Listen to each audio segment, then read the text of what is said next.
마리아가 이제 성령으로 잉태된 곳부터 이제 시작이 됩니다. 마리아가 요셉의 정혼한 여자, 유대인들의 그 법에 의하면 정혼하면 바로 그의 아내가 되어지죠. 그러나 그들이 이제 결혼을 할 때까지는 잠자리를 같이 하지 않죠. 바로 그래서 그 당시에 그 순간에 그들은 이제 남편은 집을 준비하고 그리고서 이제 결혼 날짜를 잡아서 이제 다시 데리러 와서 유대인들은 여자의 집에서 아기를 낳을 때까지 살아요.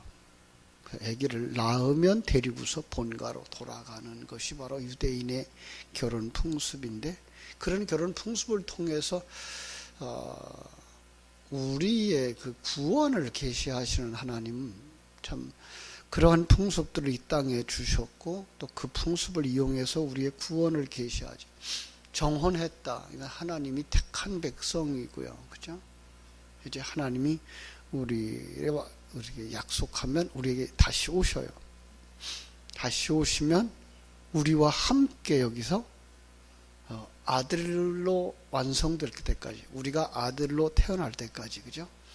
여기서 살다가 아들로 태어나면 우리를 데리고 본가 하늘나라로 가는 이런 구원의 이야기를 유대인들의 그 풍습 속에다 이렇게 담아주신 모습을 볼 수가 있습니다. 그런데 아직 여기 지금 결혼식이 이루어지지 않은 거죠. 아직 요셉이 이제 준비하고 있는 그 기간, 이제 그 다 준비가 끝나면 가서 마리아의 집에 가서 이제 마리아와 같이 살다가 아들을 낳으면 이제 본가로 돌아가야 되는 바로 그런 상황이었는데, 둘이 아직 잠자리를 같이 하지 않은 이런 상황 속에 성령으로 잉태되어졌다, 이렇게 이야기하고 있습니다. 마리아는 이제는 누가복음에 보면 천사의 나타남과 천사가 일러주는 그 이야기로 말미암아서 이 상황을 믿음으로 받아서 주의 계집종이오니 주의 뜻대로 이루어지기를 원합니다 라고 고백을 하죠. 이제 그 사건들, 그래서 잉태되어지면 어떻게 돼요? 입덧도 있었을 것이고 이제 배도 점점 불러지고, 그죠? 이 상황을 지금 요셉이 알게 된 거죠. 그래서 18절에 바로 그 상황이 일어난 거예요. 마리아가 동거하기 전에 요셉 성령으로 말미암아 잉태된 것이 나타났어요. 자, 그런데 요셉은 어떤 사람이에요? 19절에 보니까 의로운 사람이라. 그를 드러내지 아니하고 가만히 끊고자 했다. 자, 의로운 사람이라는 말은요, 청렴결백하다라는 의미도 있고요. 그런가 하면 불의에 굴하거나 흔들림이 없는 사람이라는 뜻도 있어요. 그래서 강직하고, 그죠? 또 율법에 따라서 하나님의 명령을 쫓아 사는 사람, 적어도 율법을 잘 알고 능통한 사람. 그는 신명기 22장의 말씀을 이렇게 마음에 두고 사는 사람이었을지도 몰라요. 어떤 내용일까요? 여자가 부정을 행하였을 때, 그죠? 여자가 부정을 행했을 때 돌로 쳐서 죽여야 된다고 하는 사실. 율법을 휘둘러서 이 상황을 참 공개함으로 말미암아 여인을 죽게 할 것인가, 아니면 율법의 핵심인 그 사랑과 용서를 시행할 것인가를 이렇게 마음에 이제 떠올리는 사람, 후편을 택하죠. 그래서 요셉은 의로운 사람이었기 때문에 사실을 공개하지 않고 조용히 이 결혼을 파기하고자 했던 것 같아요. 물론 요셉은 의로운 사람이라 부정한 여인과 결혼할 수 없다라는 생각을 했을 수도 있겠죠. 어쨌든 마리아에게 큰 피해가 가지 않도록 어떤 다른 문제를 빌미로 해서 두 사람이 증인들 앞에서 그냥 이혼 증서 써주고 가만히 헤어지고 싶었던 그러한 일이었을지도 몰라요. 자, 이 말씀을 이렇게 가만히 생각해 보면서 이게 우리 안에 일어나는 일이었으면 어떻게 했을까? 아니, 지금 우리 앞에 이런 상황이 벌어졌으면 우리는 어떻게 했을까? 세상을 살다 보면 세상의 이치에 맞지 않고 내 계획대로가 아닌, 아니 내 생각대로가 아닌 전혀 예기치 않는 상황이 일어날 수 있다는 거죠. 여러분들은 믿음으로 어떻게 해결하실래요? 이런 부분이죠. 빌립보서 4장에서는 우리에게 그렇게 말씀하죠. 아무 일도 염려하지 말고 다만 모든 일에 기도와 간구로 너희 구할 것을 감사함으로 하나님께 아뢰라. 그리하면 모든 지각에 뛰어나신 하나님의 평강이 너희의 마음과 생각을 지키시리라. 기도하자는 거죠. 정말 그 일을 해결하기 어려움, 아니 우리가 생각지도 못한 그 상황이 벌어졌을 때 우리가 할 수 있는 가장 최선의 것, 그건 기도라고 말씀하는 것을 우리는 알 수가 있습니다. 더군다나 요셉이 그렇게 했을 거예요. 왜요? 그는 의로운 사람이라고 말씀하고 있잖아요. 뿐만 아니라 그 일을 생각할 때라고 말씀하고 있잖아요. 기도 없이 행동한다면 실패할 수 있습니다. 그러나 요셉은 기도했습니다. 그가 어떻게 기도하는 사람이라고 생각할 수 있었을까요? 그는 의인이에요. 의인이라는 말, 그죠? 이 세상에 의인은 없어요. 그런데 하나님이 그를 의인 삼아 주신 거죠. 그렇다면 그는 하나님의 뜻을 구하는 사람이고요. 하나님의 뜻에 순종하는 사람이죠. 그게 의인이죠. 네, 우리는 의롭다라고 말하죠. 우리는 이제 하나님께서 우리에게 그리스도의 의를 덧입혀 주었기 때문에 의롭다고 말하죠. 그렇다면 우리는 이제 하나님의 뜻을 구하는 사람들이 되어야 되는 거죠. 세상의 가치관 가지고 세상의 물결을 흘려가면서 판단하는 게 아니라 하나님의 뜻이 무엇일까? 그걸 찾는 사람들이죠. 그래서 거기 천사의 설명에 내가 용납할 수 없는 일이지만은 아멘 하는 거예요. 그리고 그 용납에 따른 무거운 짐을 지고 가는 거죠. 20절이 그 얘기를 하고 있죠. 이 일을 생각할 때에 주의 사자가 현몽하여 이르되 다윗의 자손 요셉아 내 아내 마리아 데려오기를 무서워하지 마라. 그에게 잉태된 자는 성령으로 된 거야. 그러니까 일반적인 생각이 아니고 이거 의인의 생각이에요. 그죠? 믿음의 사람이 어떻게 할까? 예수님이라면 어떻게 했을까? 이런 상황들을 계속 묵상하고 있을 그때 이제 하나님께서 그에게 뭐라고 말씀하세요? 다윗의 자손 요셉아라고 말씀하셔요. 언약의 하나님이죠. 앞에서 살펴본 것처럼 언약의 하나님인 거예요. 그렇죠? 그러니까 메시아 탄생의 약속을 떠올리도록 하는 그 단어였던 것을 우리는 알 수가 있어요. 뿐만 아니라 이 사자의 현몽 속에서 이사야서 7장의 이야기를 쭉 펼치시는 거죠. 동정녀의 탄생, 그죠? 동정녀를 통한 아들의 탄생. 여기 나타나는 주의 사자 어떤 분이었을까요?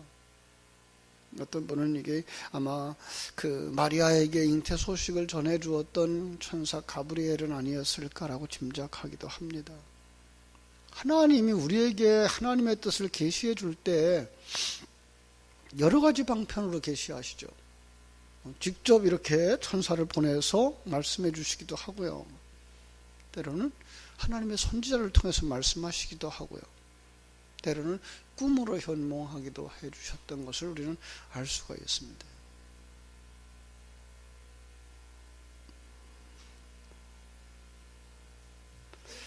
그보다 더 중요한 건 지금 이 복음 시대를 언제로 봅니까? 말라기서가 쓰여지고 나서 400년 동안 하나님의 계시가 없었던 시대에 이렇게 묵상하고 있거든요. 하나님의 계시가 없었던 시대에 이 계시가 다시 나타난 것, 이건 굉장한 거죠. 바로 그 계시의 시작, 이런 의미가 있는 거죠. 어쨌든 사람이 생각하지 못하는 방법, 사람이 생각하지도 못했던 시간, 거기서 다윗의 자손아라고 부르셔요. 여러분 이 새벽에도 우리가 하나님 앞에 어떤 일을 가지고 나오셨는지 기도하다가 이렇게 주의 음성을 듣고 하나님이 해석해 주시는 해석을 따라서 바르게 이해하고 정말 주님이 십자가를 졌던 겟세마네 동산의 기도처럼 내 뜻대로 마옵시고 아버지의 뜻대로 이루어지기를 원합니다 라고 기도할 수 있는 이 새벽이 되어지기를 주님의 이름으로 축원합니다. 정말 어떤 때는 받아들이기 어려운 상황, 의외의 사건. 그런데 하나님은 그걸로도 일하신다는 사실을 우리는 볼 수 있어야 되죠. 어떤 목사님이 열심히 사역하고 기도하면서 교회가 부흥되어졌습니다. 주변의 교회들이 건물 짓는 모습을 보면서 2층만 가지고 있다가 2층을 매립했던 게 그런 교회였는데 이제 옮겨가려고 건축을 좀 해보려고 그러고서는 기도하는 중에 가까운 부동산에서 소개가 들어왔어요. 이건 특급 정보 비밀인데 지금 우리가 이야기하는 이곳에 가면 한 2년만 있으면 개발이 되어진답니다. 정부가 큰 계획을 가지고 그쪽을 개발하려고 그런다 그럽니다. 하나님이 주신 기회인 줄 알고 자신이 아버지로 받았던 유산으로 받았던 아파트를 팔고 자기들이 세대로 살았던 2층을 팔고 그리고 은행빚 다 내서 그 땅을 샀습니다. 큰 계획을 가지고 땅을 한 600평 정도 샀습니다. 마침 거기에는 농가주택이 하나 있어가지고 그걸 헐고 이제 판넬로 예배당도 한 30평 지었습니다. 생각 같아서는 그 교회 성도들이 조금 멀어도 그것까지 다 올 거라고 기대했는데 다 오지를 않으셨어요. 성도들이 다 오지 않아서 마음에 상해 있는데 1년도 안 돼서 시에서 그 계획을 백지화시켜 버렸다는 거예요. 재개발이 되어질 거라고 생각해서 어마어마한 돈을 주고서 들어왔는데 여러분 어떻게 했을까요? 어떻게 해야 할까요? 은행 이자를 내야 되는 돈들이 엄청 있고 심지어는 사채까지 갖다 썼기 때문에 그 땅을 다시 팔려고 그러니까 이건 그거 계획이 수포로 돌아간 걸 아니까 그 땅이 팔리지도 않아요. 땅을 팔아도 땅값이 어마어마하게 헐값이에요. 들어간 비용의 절반도 안 나오게 된 거예요. 손발 다 들고 고생합니다. 목사님 병 들고 사모님 병 들고 세월이 5년이 지나고 10년이 지나고 15년이 지나고 어떻게 살았을까요? 은행 이자를 자식들 월급들 다 갖다 밀어놓고 돈이 생기는 것마다 다 밀어놓고 파산되지 않은 것만도 정말 감사하면서 살았는데 얼마 전부터 시에서 다시 그 땅을 수용하겠다고 그래서 그동안 들어간 비용을 다 해결할 만큼 받을 수 있게 됐다고 합니다. 하나님이 손 놓고 계셨을까? 아니죠. 아니 이 말은 세상적인 계산을 해가지고 그동안 들어간 돈이 나올 만큼 되어졌으니까 라는 이야기가 아니라 하나님의 일하심은 우리를 이 세상에서 부자 만들어주기 위해서 일하시는 분이 아닌 거죠. 그분은 그 속에서 하나님의 사람들을 하나님의 사람으로 만들고 가시는 거예요. 이런 얘기를 할 수 있어요. 목사님이 그건 본인이 당하지 않은 일이니까 그렇게 말하실 수 있죠. 큰 손해를 본 사람들은요, 그렇게 말 못해요. 아니요. 여러분, 우리 주님은, 우리 하나님은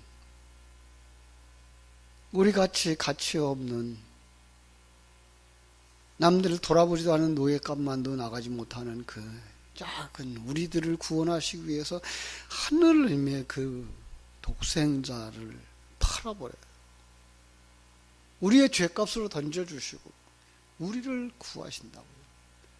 우리가 그 값이 있어서요? 아니잖아요.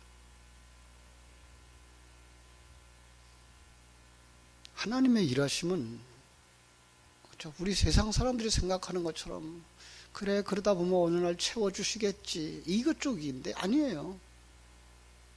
하나님의 사람으로 우리를 완성시켜 가는 데 관심이 있어요.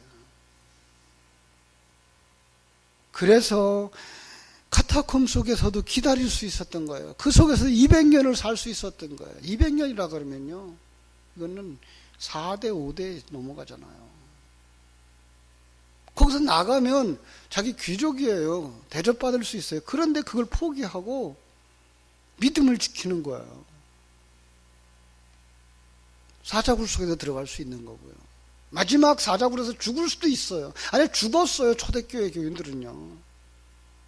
그래도 십자가를 포기하지 않았다고요. 이게 믿음인 거죠. 근데 우리는 이상하게 믿음 그러면 그 결과를 이 땅에서 우리가 본다라고 생각을 가지고 있는 거죠. 아니에요. 하나님의 일하심 앞에 우리 자신을 그대로 내려놓을 수 있는 게 그게 믿음이에요. 하나님 하실 수 있어요. 그런데 안 하시는 거예요. 뭐예요?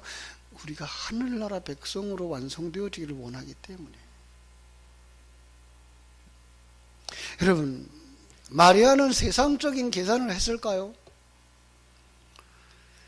그냥 세상적인 계산 전혀 못해요. 돌에 맞아 죽을 수도 있어요. 아기를 낳기 전에 죽을 수도 있어요.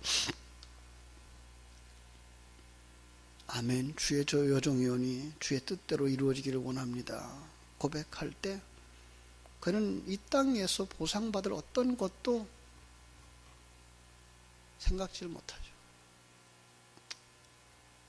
그냥 금이야 오기야 키워도 사람들의 손가락을 받는 모습이죠.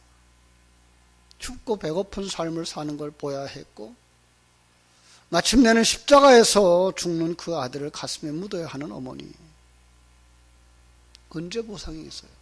생각 없어요. 거기까지 생각하고서 아멘 하는 거예요. 그러나 그는 하나님의 계획을 보셨고, 하나님의 신실하심을 보셨고,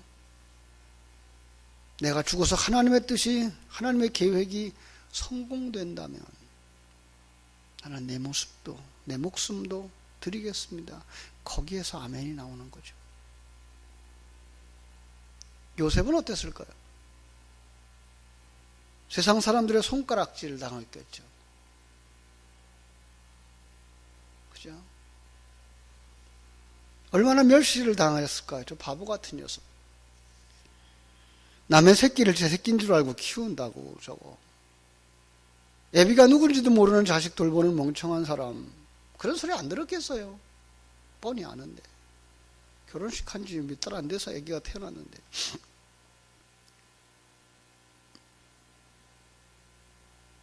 가끔 이렇게 생각해봐요. 이게가 주의 종들의 모습은 아닐까? 제 자식입니까? 성도들이? 주님의 자식이지. 피가 섞인 것도 아니고 살이 섞인 것도 아니고, 그런데 내 자식으로 여기지 않는다면 또 그것도 목자도 아니고. 천사가 말합니다. 아들을 낳으리니 이름을 예수라 하라. 이는 그가 자기 백성을 그들의 죄에서 구원할 거야. 아들을 낳을 거야. 아들로 태어날 거야. 하늘나라를 유업으로 받을 거야. 가끔은 이 자녀들을 이렇게 양자 삼아서 키우는 부모님들의 모습을 보면서 나보다 낫다. 목사보다 낫다. 유치하게 계산을 한다 그러면 목사는 사례금이나 받으면서 자식들 키운다 그러지, 목회를 한다 그러지. 정말 저 자식 어떻게 성장해서 어떤 열매를 맺고 어떻게 살지 알지 못하는데 핏덩이를 가져다 키워요. 그것도 그냥 괜찮아요. 그래도 그때 가져다 놓는 것만 해도, 키우는 것만 해도. 어떤 사람은 그냥 5, 6살, 아니 10살 된 애들을 갖다 키워요. 자기가 분명히 자기 아버지 아닌 것 아는 애들이에요. 평생을 그걸 알고 살 애들이에요. 그런데도 그들을 키워요. 나보다 낫다. 뭘 기대하겠어요? 정말 그들이 믿음의 사람들이라면 하나님께서 이들을 통해 일하실 거야라는 기대가 있을까요? 세상 사람들이라면 이 녀석 언젠가는 돈 벌어서 효도하겠지 그럴까요? 요즘 이 시대에 그걸 기대할까요? 아니, 그런 것도 없어요. 그런데 그 일을 해요.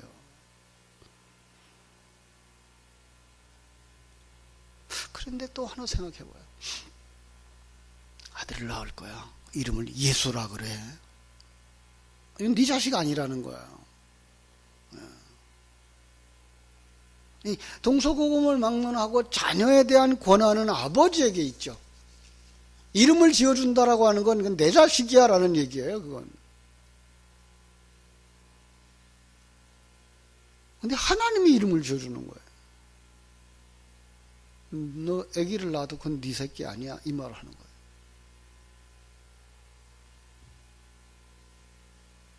그러면서 뭐라 그래요? 자기 백성을 자기 죄에서 구원할 자야.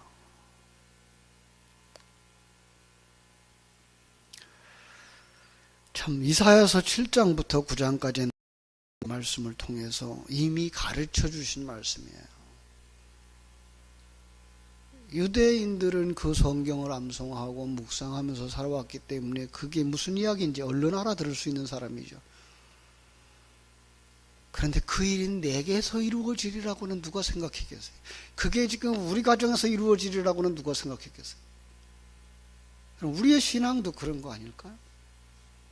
지식으로는 너무나 잘 알아요. 예수 믿는 게 뭔지 알고, 임마누엘이 뭔지 알고, 천국이 뭔지 알고, 십자가 지고 살아가는 게 뭔지 알아요. 그런데 그게 내게서 이루어진다고 하는 거. 그게 내게서 이루어져야 된다는 사실을. 거기 앞에 아멘하고 순종할 수 있는 사람이 과연 누굴까? 그게 성도라는 거죠. 그게 신자라는 거죠.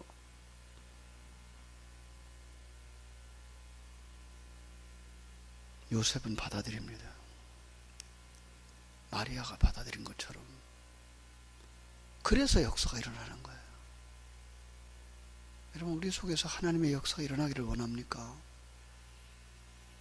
마리아처럼, 요셉처럼 주님의 뜻이 이루어지기를 소원하십시오. 그런데 재미난 표현이 한 군데 나와요. 마지막 절이 뭐라 그랬어요? 아들을 낳기까지 동침하지 아니하더라. 하나님이 하시는 일에 인간의 물타기를 하지 않더라는 거예요. 이게 믿음이죠. 하나님이 하신 일에 내가라는 것 조금이라도 들어가면 안 되는 거예요. 우리는 그냥 무익한 종입니다. 우리는 우리의 힘으로 아무것도 할 수 없는 먼지 같은 존재였고, 그죠? 버러지 같은 존재였고, 거기 하나님의 생명, 하나님의 DNA를 넣으니까 이게 하나님의 생명을 가진 자가 되어졌고, 하나님의 나라를 유업으로 받을 아들이 되어지는 것이지, 내가 저보다 조금이라도 낫지, 이거 인간의 생각이에요.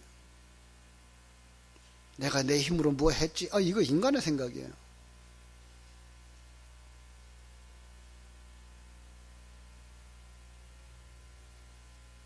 저는 목사라서 목사님들의 친구를 자주 만나지만, 어려운 형편에서 개척교회를 하시고 은퇴가 내일 모레인데 아직도 교회는 여전히 어려운 목사님들이 하나님 앞에 늘, 성도들 앞에 늘 미안해만 마음이 있어요. 교회를 크게 세우지 못해서, 교회를 부흥시키지 못해서. 저는 그분들한테 늘 이런 얘기를 합니다. 목사님, 하나님이 일하시는 거죠. 목회자가 무슨 큰 일을 합니까? 큰 교회 목사라고 목사가 무슨 큰 일을 했습니까? 아닙니다. 하나님은 목사님 한 분 하나님의 사람으로 만들고 그거 완성되면 데려가는 겁니다. 중요한 건 내가 하나님 앞에서 하나님의 그 전권을 인정하며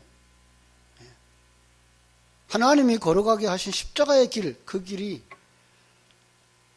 작은 교회를 목회하는 건 작은 교회를 목회하는 걸로, 고난을 당하면 고난을 당하는 걸로, 오히려 그 길이, 십자가의 길이 더 가기 쉬웠을지도 모릅니다. 우리의 힘으로 했다고 자랑하지 마십시오. 저 사람이 했을 거라고 기대하지 마십시오. 우리는 하나님의 전권 아래에 있는 하나님의 사람입니다. 다시 한번 이 새벽에 우리 마리아처럼, 요셉처럼 주의 종이오니 아버지의 뜻대로 이루어지기를 원합니다 라고 모든 것을 하나님께 맡길 수 있는 믿음의 사람들로 서기를 주님의 이름으로 축원합니다. 기도하겠습니다. 하나님 우리 아버지, 크신 은혜와 사랑을 감사하옵고 감사합니다.